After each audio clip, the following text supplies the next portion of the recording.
Hello, this is Francis from McCaffrey's Craft. Just having a quick cup of tea here. Actually, I think this is the second time I make the video. I could be getting interrupted or I kind of lose my train of thought. But I'm here to answer a question today sent in by a good customer of mine. And primarily he wanted to know about the distinction between sticks treated for fighting and sticks treated for walking sticks. And the reason he was messaging me is that there's some stick makers out there and they'll have two separate categories of stick. They'll say, this stick is the shillelagh, but this stick is the fighting stick. And they make a distinction between the two. And he's asking, why is that? Are they treated differently? What's the reason? And he just wanted to get a perspective from a different shillelagh maker of why this must be the case. And, I do have my own kind of theories on why there is a distinction between the two. And given that I've been in this industry for some time, I've seen the changes over the years. I've seen people come and go over the years with all different stories that keep coming out. I think I have a unique perspective and, a good opinion on this. So just to kind of dive into his question, usually it was done for marketing reasons. Initially, it was a way in which to sell sticks for more expensive. If you call a stick a blackthorn shillelagh, you can get, say, maybe 100, 120 for it. But if you refer to it as a fighting stick, usually the fighting sticks, you will notice, are always sold for more. And if you're selling a stick for more, you have to distinguish it from the main stick that you're doing, but without, taking away from a blackthorn shillelagh. So what they did is usually the distinction was made in how it was treated. So that's how they made the distinction. And it was just done for pure marketing reasons. You had the Gangs of New York movie, which basically resurrected the blackthorn trade. Before that, no one was hardly selling blackthorn. It wasn't doing well. It was a tacky tourist thing that was seen in there. There was no one making fighting sticks or anything like that. You'd have, everything was geared to the tourist trade. And all the blackthorn makers, even of the 80s and, the Powers, the Ryans, and these type of blackthorn makers, that's all they were doing, making sticks that they could get and just selling them mainly to the tourist shops that would sell it on to the tourists as well. So, one distinction that is there is just for marketing reasons to sell sticks as more expensive.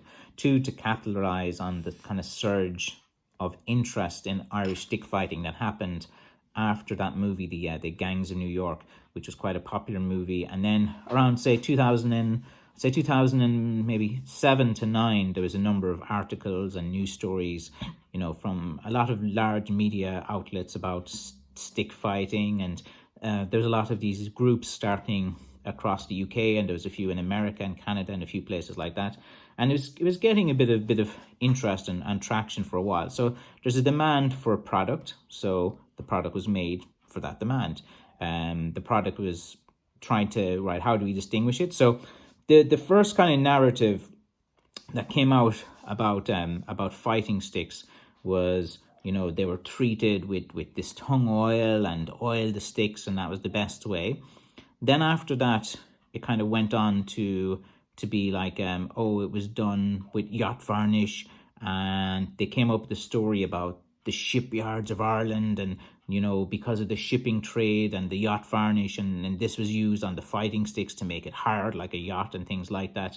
But yacht varnish is cheap as well. It's a cheaper finish than oils. Then after that, it went back to the oil again, and it was Danish oil. There was Danish oil is this unique blend between tung oil and varnish, and this seeps into the wood, and it's all marketing again. Then after the Danish oil, it went back to a varnish. Then it was polyurethane. Then it is now I think polyurethane varnish that they say is the best finish on the walking on the fighting stick. So as you can see, the distinction that is made is usually to do with how it is treated and finished. But how it's treated and finished, the story has changed several times over the past 10 years, which leads me to my opinion that it was purely to do with marketing reasons and to sell the stick. There is no historical basis of how a fighting stick is treated differently from a walking stick. In the olden days, people in faction fights were mostly rural, were mostly farmers. It wasn't really a gentleman's sport. The landlords and the owners and the rich people would, have a group or a faction they'd sponsor or they'd bet in it or something like that. But that's the level of involvement of people that were considered well off. Most were Irish, hardworking, working class farmers, people like that. And the way a stick was treated is whatever's on the farm. Back in those days, there'd be grease, for the various little things and tools they'd have. So usually they would just have a stick, they'd grease it up. Some would just rub a bit of butter on it or something like that. A lot of people, given that they were very holy and Christian, they'd have their shoes that for Sunday mass, and they'd have black polish, and they'd polish their shoes black, to make sure, like when they went to church on a Sunday, that they looked their best. And they'd use the black polish, which was a combination of beeswax with some things to blacken it inside there, and they would use that on the wood, and that was a good way. And then they would polish it and bring it up a bit shiny and stuff like that. And blackthorn looks a bit cooler when it's painted black as well. So maybe it was a style thing as well. So there was no specific distinction between how a stick was treated for fighting or simple walking sticks back in the olden days. In modern days, the way it's treated has changed several times, which leads me to the opinion that it was purely to do with marketing reasons. Now, if you want to ask me as a stick maker how I would approach a fighting stick, I have my own opinions on that as well. So look, this is your kind of traditional blackthorn. It's black color shaft, finished handle. You have a knob stick like this. Most stick fighters will put a lot of friction on the stick back and forth, and they're moving their hands as they practice, and they're hitting and everything. A stick like this is the finish will wear away because of the friction of the hand. No matter what finish you're putting on, the friction of it will eventually wear away. Also, the black paint on it will come off in your hand if you're using it non-stop for stick fighting, practicing. So if you're using, it's always best to use a practice piece for stick fighting. I know there's guys, these mushers that run these stick fighting groups. They'll recommend a training stick or something like that. So it's best to kind of use like a training stick or something like that. But if you do want to use a blackthorn walking stick and you want to use it as as a fighting stick, like I would probably finish it a little bit different. Like say with the first thing I would do is leading on from that point is you just want to go for a natural bark finish, because at least that would eliminate one problem you'd have where with continuous use some of the black paint or finish would come onto your hand. So you go for a natural bark. The second thing I would use is a sanding sealer. A sanding sealer, specifically I like the shillelagh sanding sealers because it seeps into the wood and seals it. So it wouldn't be like, a strong finish on it. So I would probably put on 2 light coats of a shillelagh sanding sealer, which would be enough to seal the wood and protect it. Usually this is done to prep the wood before you put on a final finish, so that you could put on, usually that doesn't react with anything. You can put on like a wax, you can put on an oil, you can put on a varnish over that if you wanted. But like for most guys, maybe just to lightly polish it, lightly oil it or something like that. Like oil's not too bad.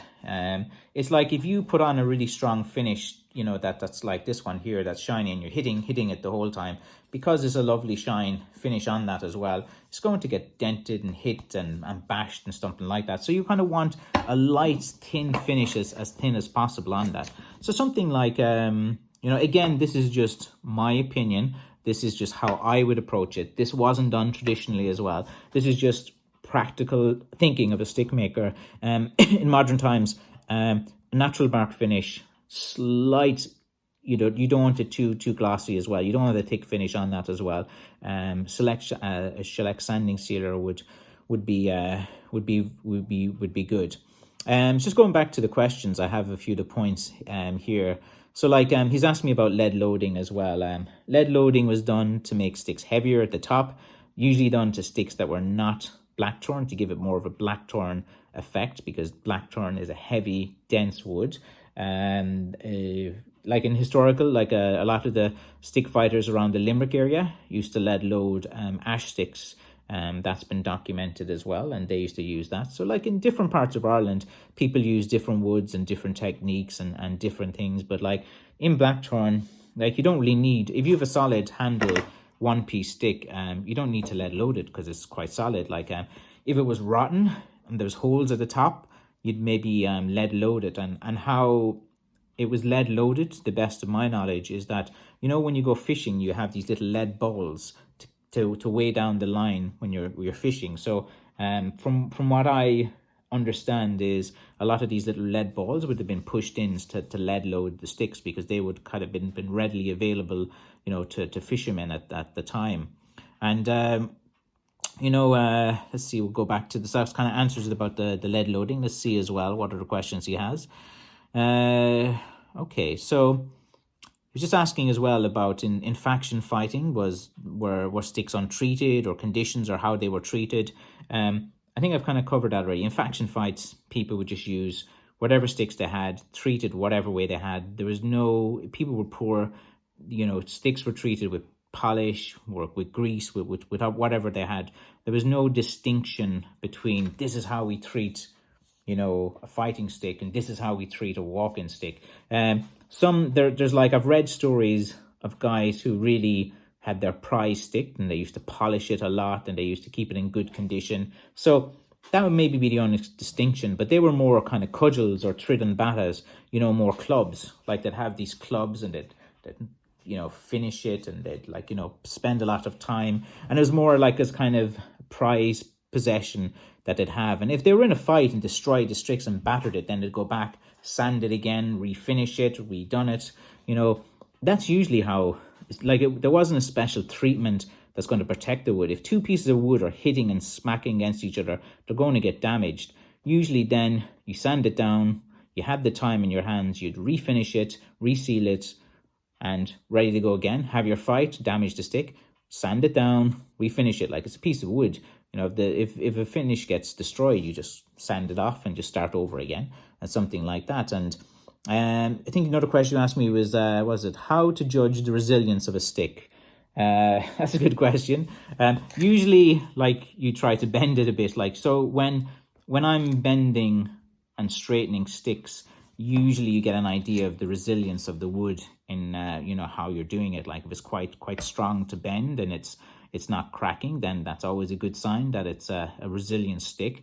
So usually it just depends on how easy it is to kind of bend, and, you know, the thicker the stick is going to be more resilient. Like you know, if it's about, you know, over 7/8 of an inch, is going to be quite a resilient stick as well. But, you know, like with stick fighting, there's no one type of stick that is the template that you go by.